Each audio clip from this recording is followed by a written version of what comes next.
What's up guys, and welcome back to another episode of this Crystal Palace FIFA 16 career mode. Last episode, very successful, picking up a win over Arsenal and a 2-0 win thanks to two great goals really from Jamie Vardy in the Europa League to boost our chances of qualifying for the knockout round. But main priority, of course, we keep talking about it, is the Premier League. We're back into action as we take on Aston Villa here.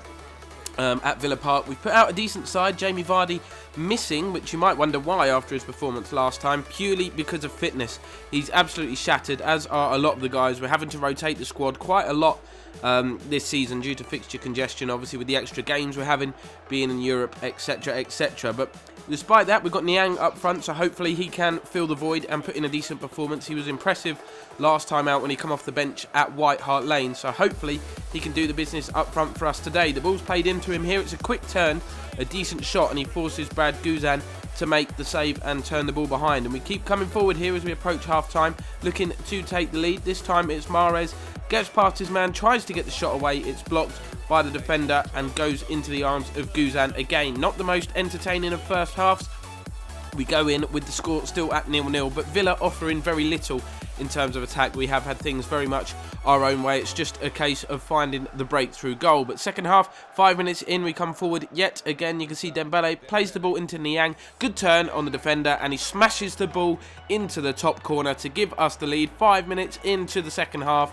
That's exactly what we want, and pleasing for Niang as well. You can see the first touch just opens up his body, completely fools the defender, and what can you say about the finish? That is emphatic. Plenty of power, accuracy straight into that top corner, so we take the lead. But almost immediately up the other end, Aston Villa put together some a good passing move actually. You can see Sissoko fizzing the ball inside. Nice 1-2 play with Grealish as well.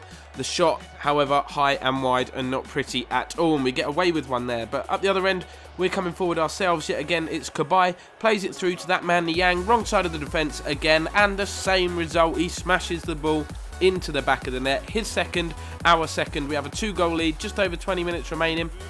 And surely now we will be leaving the Midlands with all 3 points and staying top of the league. But 10 minutes left. Villa have a free kick. The ball is whipped into the area, or kind of lofted into the area really. Good reaction save from Butland to deny them with the header. They continued to come forward, but nothing came of this attack, and we're going to hit them on the counter-attack here. You can see Butland plays the ball out to Mahrez very, very quickly, gives it into Niang and gets the ball back. Really good 1-2 between those guys.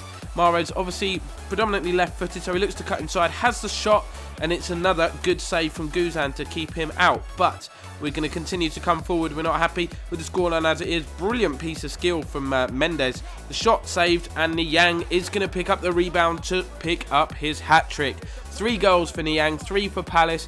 Really good result away from home. But look at this skill from Mendes, the youngster. 2 players on him. He just chips the ball over the top of his head. Completely outfoxes the 2 players. Good save from Guzan, but could only parry it to the feet of Niang, who has been impressive once again. And we may get another one here as he picks the ball up in the right-hand channel. Tries to go past the defender who dispossesses him, but his persistence gets another chance. This time it's Balassi who fires one first time. High and wide, but it doesn't matter. The final whistle goes, and it's Aston Villa 0, Crystal Palace 3, thanks to Niang's hat-trick. So things are going pretty well in the Premier League so far this season. Obviously, we remain top after that result. No one's going to overtake us if we keep putting in performances like that. But after the game, Fellaini comes to us concerned about his role at the club. He's not getting as much game time as he would like. And number 1 shortstopper, Jack Butland even. James, don't know where I got that from. Jack Butland comes to us saying he would like an improved contract and a wage rise. We're looking at his demands. Currently on 27.5 grand a week. He wants 45, which I think is a bit of a big jump up. We're not willing to give him that. We offer him 37.5, to which he reveals his disappointment at being offered that and politely declines our offer, saying he wants to consider his options. Now, he's a player that we don't want to leave. Obviously, we've had so many offers in this career mode for him, but we just don't want to sell our goalkeeper, basically. It's difficult, it's stressful when you haven't got a decent number 1, and we'd be forced to find a replacement very, very quickly. So, jumping back into Premier League action, you can see Butland, of course, is in the sticks. Niang is starting. We're going to a 4-4-2 formation, which is really a 4-2-2-2 formation. As you know, I really want to try out another formation. We've got so many talented strikers at the club, and I really want this one to work. It's Bonnie and Niang, the hat-trick hero last time out, that are going to be starting up front together as we take on this Middlesbrough side that features some familiar names in there. Stuart Downing, of course, lots of Premier League experience, and Adoma as well. Don't discount his pace, he can be very dangerous. But Middlesbrough handed us a gift really early on, playing the ball around at the back. Video nipped in, intercepted took the ball off the defender really, and once he got clear, he's quick, especially when he's dribbling with the ball, you're not going to catch him. And with his weaker left foot, he's playing kind of on that left wing role. I know it's a bit of a cam role, but he's playing on that left side. With his weaker left foot, provides a great finish to give us a 1-goal lead early on in this game. But a couple of minutes later, Middlesbrough attacked. Good save from Butland to keep them out at the other end. But Bonnie with some really nice centre-forward play, picks out Mahrez, cuts back onto his favoured left foot, finds Bonnie again with some really good link-up play, hits the shot early and forces a good save from the Middlesbrough keeper. But 15 minutes gone in what has been an action-packed opening quarter of an hour, I must say. Really good switch of play here. Mahrez heads the ball down to Wilfred Bonnie, who beats the defender to the ball and the goalkeeper and heads it into the back of the net. He has scored from open play once again, and this was a beautiful goal. I'm really happy with this. The first time header from Mahrez was perfect. Bonnie takes it on the bounce with his head and, on the bounce, lets it bounce once and then heads it past the outcoming Middlesbrough keeper to make it 2-0. And you can see not quite 25 minutes on the clock yet, and Video's going on a mazy run, goes past 3 or 4 men and smashes it into the top corner. This is becoming ridiculously easy. I don't know whether it's a case of Middlesbrough playing badly or the fact that we have just been very, very good, but really good individual goal from Video here. He could have gone down under the challenge, decided to stay on his feet, and he got his reward. And this scoreline is in danger of getting out of hand because we haven't even played half an hour and we're through again. Niang gets past his man, bears down on goal. This time the keeper dives at his feet and prevents a 4th goal. But Video coming forward again, he was very, very dangerous on that sort of left-hand side cam roll. Wins us a free kick here. When from this angle, I want the left foot of Mahrez to take this. Hopefully he can whip one, which he does. Good save from the keeper, comes back off the post, and the rebound from Enzo Perez is straight at the goalkeeper, fortunately for him. The score remains 3-0, but it could be 5 or 6. And Niang here with some more talented play, beats the keeper with this effort, comes back off the inside of the post and rebounds straight into the arms of the goalkeeper. But that is by far the best 45 minutes of our season so far.